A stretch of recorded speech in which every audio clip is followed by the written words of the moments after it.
Sir सवाल पूछा गया, एक इंसान से दिल से हमदर्दी कर रहा हूँ और दूसरा समझे मैंने दिमाग से चला किसी काम लिया है। अब जो इंसान दिल से हमदर्दी कर रहा है वो क्या करे, करता रहे या बंद कर दे? शुक्रिया सर। शुक्रिया, अच्छा था।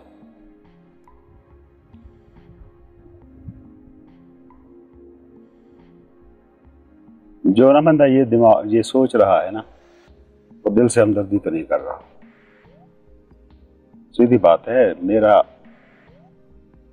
एक तर्ज का नेचर है, मैं उसका इजहार करूंगा। दूसरे को मैं जज करने बैठा हुआ हूं तो दिल से कहां काम ले रहा हूं। ये इसको मैं अपनी वीडियो में मिसाल दिया करता हूं। एक तुम फूल बन गए हो, क्या बखेरोगे?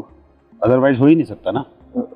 मतलब इर्द गिर्द सारे कांटे खड़े हैं और फूल ये सवाल उठाए कि सारे तो कांटे हैं, सख्त जान है, तकलीफ दे हैं, न बू है न रंग है, तो मैं इनके दरमियान क्या कर रहा हूँ। और मज़े की बात यह है कि अगर कोई हमदर्द आदमी है ना, तो उसकी जो ये ट्रेट है, ये खूबी है ना, वो ज़्यादा उभर के सामने आती है उस वक्त जब इर्द गिर्द ऐसे लोग हों। वो अपनी तर्ज का इजहार कर रहा है, आप अपनी तर्ज का इजहार कर रहे हो। जब आप कहते हो ना क्या मुझे ये छोड़ देना चाहिए, तो आप ये कह रहे हो कि मैं हार जाऊं। मतलब जिसे आपने इन्वर्टेड कामाज में गुड करार दे रखा है, उसे हार जाना चाहिए और उसे जीत जाना चाहिए, क्योंकि आप वो छोड़ोगे तो क्या करोगे? दिल से काम लेना, हमदर्दी करना, मोहब्बत करना छोड़ोगे तो वही सेम एनर्जी है, वो कहीं खर्च होगी, कहाँ होगी? लालच में, नफरत में, मुकाबले में। सेम एनर्जी होती है, मोहब्बत में खर्च होती है, सेम एनर्जी है जो नफरत में खर्च होती है। अब आपको मजा आ रहा है, अगर तो मजा आ रहा होता तो बुनियादी तौर पर यह सवाल ही नहीं बनता। तो फिर तो आप करते हो, आप अपने मजे के लिए कर रहे हो। हमदर्दी दूसरे के लिए ना, तो भी मीनिंगलेस हो गई।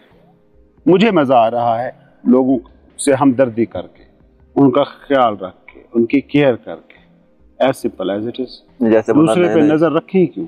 रिलेशन में जाता तो बंदा कर रहा होता सारा कुछ।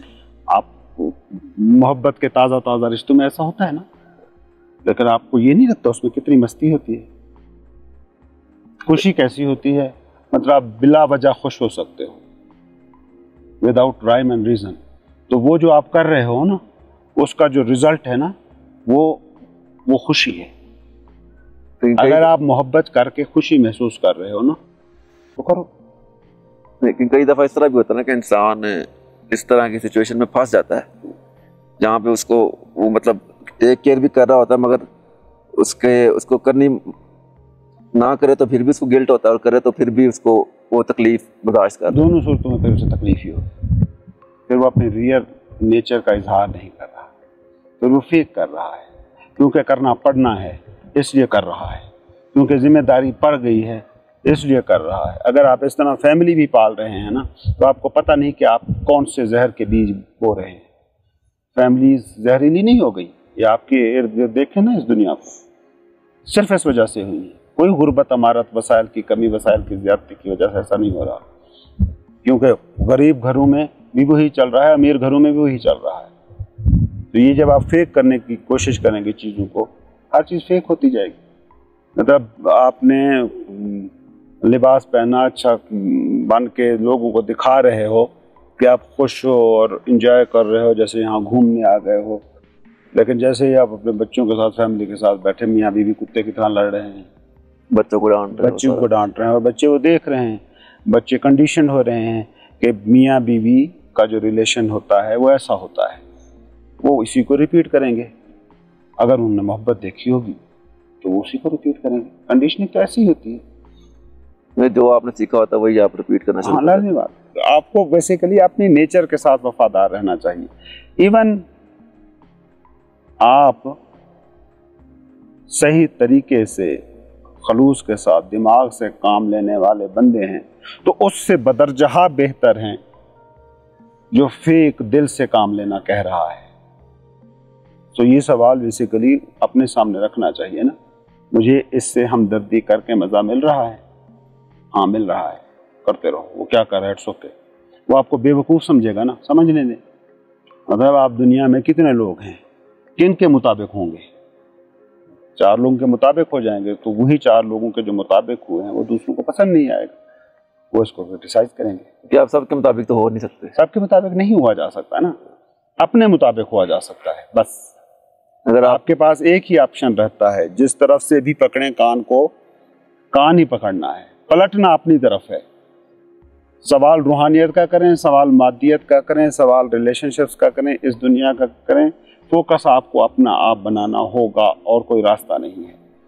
जिस रास्ते पे चल रहे हैं, दूसरों को फोकस करके चल रहे हैं, उस रास्ते का कोई अंजाम नहीं है ना। मैंने अपने हमसाये का मुकाबला करने के लिए ना गाड़ी ले ली एक छोटी सी, क्योंकि मेरा हमसाया गाड़ी ले आया, ठीक है। 4 दिन बाद मैंने मकान बदल लिया, अब मेरे हमसाये के पास जो बड़ी गाड़ी है। अब मेरी अजियत को सोचें, तो उसके बाद बड़ी, अब मुझे उसका मुकाबला करना है। और फिर ये तो एक चीज है ना, मुकाबले की दौड़ चलती रहती है दूसरों को खुश करने के लिए। और मजे की बात यह कि आप दूसरों को खुश रख भी नहीं पाते। इस तरह भी मिसाल के तौर पे मैंने गाड़ी ले ली हमसाये के मुकाबले में, ठीक है जी। अब उसके और मेरे दरमियान मुकाबला शुरू हो गया। फर्ज करें उसके पास पैसे ज्यादा हैं, वो एक और गाड़ी ले आया, अब मुझे फिर दौड़ना है। मैं बड़ी ले आया, फिर मैं उससे बड़ी ले आऊंगा, तो ये दौड़ कहाँ पे रुकेगी? और दूसरे के साथ क्या इससे मोहब्बत का ताल्लुक कायम हो गया? वो जो हमसाया है उससे तो मुकाबले का ताल्लुक आपने बना लिया। यही तो मुकाबले का अल्टीमेट नतीजा यही होगा, नफरत होगी, झगड़े होंगे बड़े लेवल पे। यही तो मुल्कों के हाँ, इसी तरह चलते जाएं कंपनियों के बीच में, बिजनेसेस के बीच में।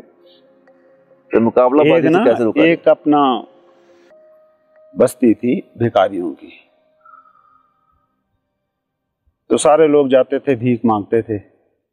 शाम को जो भीख जमा हुई, बैठे, खाना शाना खा लिया, चुप करके सो गए। फिर एक बंदा गया शहर में भीख मांगने उनमें से। अब शहर में भीख ज्यादा मिलना शुरू हो गई। वो जब भिखारियों की बस्ती वापस आया तो उसने अपना एक पक्का मकान बनाया। वो जो शांति थी ना उस बस्ती की, उसे एक पक्के मकान ने भंग कर दी। अब सारों को पक्का मकान चाहिए। सारों के बच्चे शहर में जाके भीख मांग रहे थे, बस वो भीख मांग रहे थे। आप कुछ और तरीके से बिहेव करते हो, आप पढ़ने भेजते हो, मुलाजमतें करने भेजते हो, दूसरे मुल्कों में भेजते हो, उसी तरह की भीख ही है बड़े लेवल पे। हाँ, मांगना सिखा दिया आपने। लोकेलिटी आपकी बदलती जाएगी तो आपकी जरूरतें उसी हिसाब से बदलती जाएंगी, आपकी मांगे बढ़ती जाएंगी। मुकाबला अल्टीमेटली उन सारी इमोशनल एनर्जीज को जगा देता है जिन्हें हम नेगेटिव कहते हैं। लालच, नफरत, फेक हो जाना,